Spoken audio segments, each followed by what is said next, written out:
3 недели назад сотрудники службы контроля животных нашли в лесу привязанную собаку. Она находилась недалеко от Далтона, штат Джорджия. Какой-то неизвестный просто застегнул кожаный ремень на шее несчастного животного и прикрепил его к мощной цепи, которая обвивала дерево. Найденный пес был тощим, грязным и очень испуганным.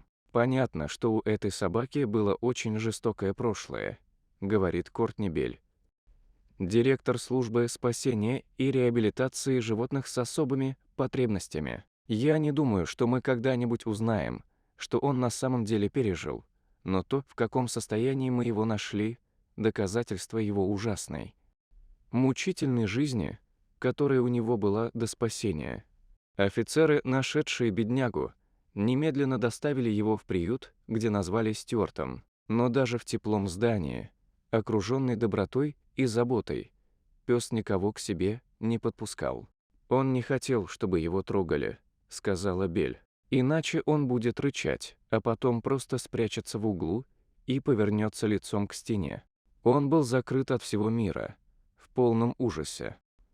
Из-за такого напуганного и почти истерического состояния люди не могли даже снять ремень с шеи несчастной собачонки. Он напрягался каждый раз, когда кто-нибудь подходил к нему, поэтому спасатели просто сказали: «Знаете что? Давайте позволим ему расслабиться и успокоиться». Так что в первые дни никто сильно не пытался приблизиться к нему, объясняет Белль. Ребекка Рут, доброволец из Уитфилдского уездного приюта для животных, хорошо понимала, что Стюарту будет очень сложно найти дом из-за такого сильного страха. Все, чего хотела собака, чтобы люди поскорее ушли и оставили ее одну. Это было действительно душераздирающее зрелище, говорят в приюте. Но Рут была настроена на то, чтобы любыми средствами помочь Стюарту. Отсняв несколько фотографий, женщина разместила их на Facebook, и когда Белль увидела пса на фото, всмотрелась в его печальные глаза как бы со стороны. Она поняла, что больше нельзя оставлять здесь несчастную собаку, которая все больше увядает день ото дня. Тогда она сказала: «Я сама займусь им». Белль забрала Стюарта из приюта и передала его в местную ветеринарную клинику. И только когда врач положил Стюарта под наркоз, чтобы стерилизовать его и провести некоторые тесты, можно было, наконец, снять злополучный пояс с его шеи. Пес проснулся уже без него и почувствовал себя другой собакой. «Как будто этот пояс на его шее был бременем его прошлого», — сказала Белль. В ту минуту, когда его сняли, и он проснулся от наркоза, пес будто открылся. Он стал играть и вилять хвостом.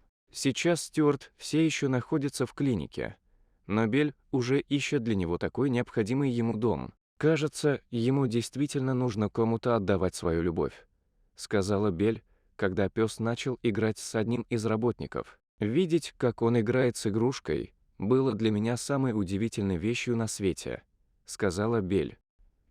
Раньше он прятал голову в углу одной стены, потому что хотел убраться прочь от всего мира.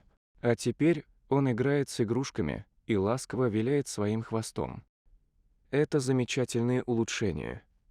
Рут не видела Стюарта, так как он ушел из приюта, но Белль часто рассказывает ей новости о нем. «Я расплакалась, когда она прислала мне последнее видео», — сказала Рут. «Псу еще предстоит пройти долгий путь и найти того человека, который примет его в свой дом и откроет сердце для него раз и навсегда. Я думаю, что ему понадобится очень терпеливый усыновитель. Он не может войти в любой дом», — сказала Белль. «Ему нужен кто-то с опытом тренировок собак. Я хотела бы, чтобы он очутился в тихом доме, и желательно там, где нет других собак». Стюарт действительно шел через тернистый путь и к своему счастью. Но теперь этот малыш у цели. А вас удивила история собаки.